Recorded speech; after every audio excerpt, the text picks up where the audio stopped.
Assalamualaikum warahmatullahi wabarakatuh.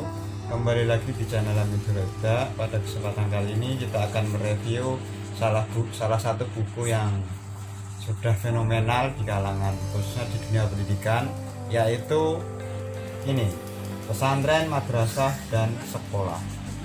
Nah, buku ini merupakan salah satu rujukan wajib ya, dan bahkan sudah banyak sekali dirujuk mahasiswa S1, S2, S3, bahkan profesor ataupun peneliti pendidikan sekolah madrasah di Indonesia. Nah, kita langsung ke biodata buku. Judulnya adalah Pesantren, Madrasah, Sekolah Pendidikan Islam dalam Kurun Modern. Penulisnya Karel A. Strandberg, penerbitnya LP3S. Untuk cetaknya itu sudah dicetak berkali-kali ya, yaitu cetakan pertama itu 1986, cetakan kedua 1994. Nah, jadi Karel A. Strandberg ini saat ini sudah menjadi guru besar emeritus di Belanda sana, karena dia asalnya Belanda, dan dia meneliti banyak sekali tentang pendidikan Islam, guru madrasah, dan corak pola perkembangan pendidikan Islam sejak zaman penjajahan sampai era modern saat ini. Nah, Strandberg ini itu sebenarnya salah satu tokoh atau bahasanya Romo ya. Dia itu agamanya Katolik, tapi banyak sekali meneliti masalah-masalah atau dinamika Islam khususnya dalam konteks pendidikan.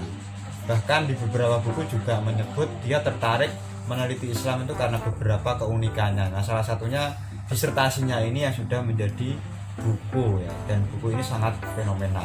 Ini namanya Karel A. Strandberg. ini bukan Aisyah ya, kalau Aisyah istri Rasulullah. Nah, kita kembali ke buku. Jadi buku ini secara fisik covernya pink seperti ini. Jadi jangan sampai ada mahasiswa S3 mengutip Karel A. Strandberg tapi nggak tahu warna covernya. Nah, untuk kertasnya book paper seperti ini. Hurufnya juga sangat sederhana karena ini sudah buku lama, jadi memang beberapa halaman itu agak blur, gak kelihatan gitu ya. Nah, kita ke isi ya. Nah, isi buku ini sebenarnya banyak mengulas beberapa peran-peran ataupun dinamika pendidikan Islam, khususnya yang nanti diadopsi ke dalam pesantren dan madrasah, dan nanti muncul sekolah. Jadi kalau saya menangkap isi buku ini sebenarnya ada semacam daya untuk mendikotomi atau menguasai, ini loh sekolah, ini loh madrasah, ini loh pesantren. Ketiga lembaga ini sama-sama ingin mengklaim diri sebagai satu-satunya lembaga atau tempat belajar yang sah. Alumni sekolah itu bukan menghargai alumni pesantren maupun madrasah, tapi mereka merasa tinggi karena mereka lulus dari sekolah. Begitu pula dengan alumni pesantren maupun alumni madrasah, karena ketiga lembaga ini saling mengintervensi, saling ingin menonjolkan diri dan mengklaim paling layak ataupun paling pas disebut sebagai lembaga pendidikan sah. Nah, seperti kita tahu di Indonesia ini kan banyak sekali lembaga pendidikan ya yang sudah ditulis Strandberg pada buku ini. Nah, di buku ini pada bab 1 Strandberg menulis judul Dari Pesantren Hingga Madrasah dan Sekolah, sebuah tinjauan historis zaman kolonial Belanda hingga zaman kemerdekaan di Indonesia. Jadi dia banyak sekali menelisik akar-akar sejarah atau akar-akar historis dari kemunculan ketiga lembaga pendidikan ini, dari pesantren, madrasah maupun sekolah, dan beberapa keunggulan maupun kekurangannya.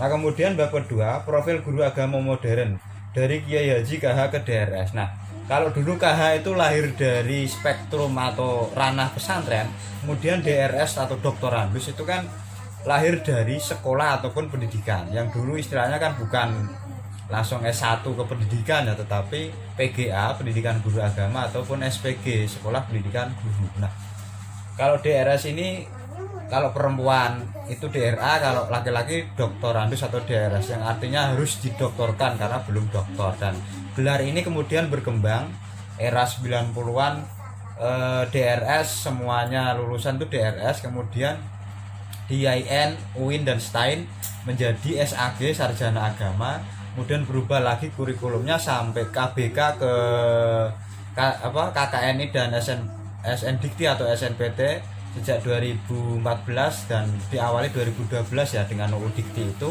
Kemudian spesifiklah sarjana-sarjana itu yang dulu SAG umum, kalau lulusan tarbiyah ya SPDI, lulusan dakwah ya SSOSI.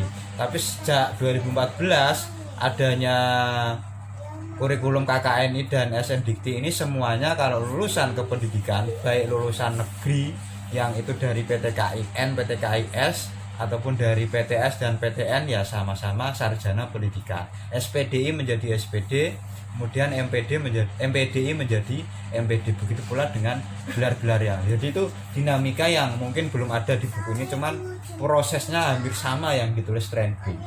Kemudian bab ketiga adalah perubahan dalam materi pengajaran agama.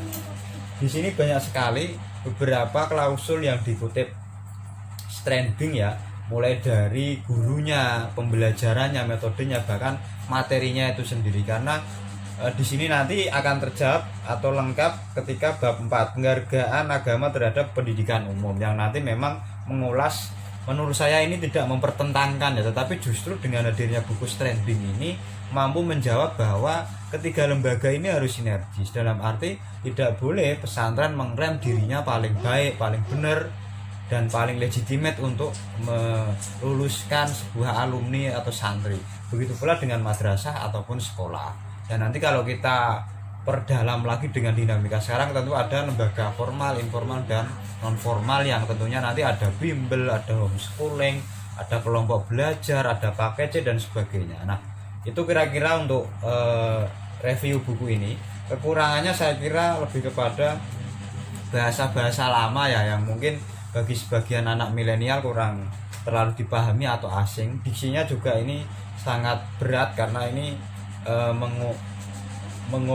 mengombinasi bahasa-bahasa yang ilmiah, yang sangat teori dengan fenomena masa lalu.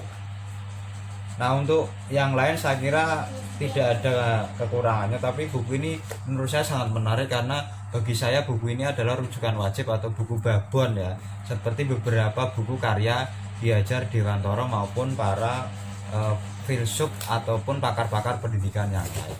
Demikian ulasan buku Pesantren Madrasah Sekolah Pendidikan Islam dalam Kurun Modern karya Karel A. Strandberg. Semoga bermanfaat. Jika ada kekurangan kami undur diri. Ini anak saya yang kedua, namanya Aksara Litra Ida Putra, dan yang pertama namanya siapa? Kasra Nadira Iswara. Ya, itu dari kami, kurang lebihnya mohon maaf. Saya akhiri. Wawal muwaffiq ila aqwamit thoriq. Wassalamualaikum warahmatullahi wabarakatuh. Salam literasi.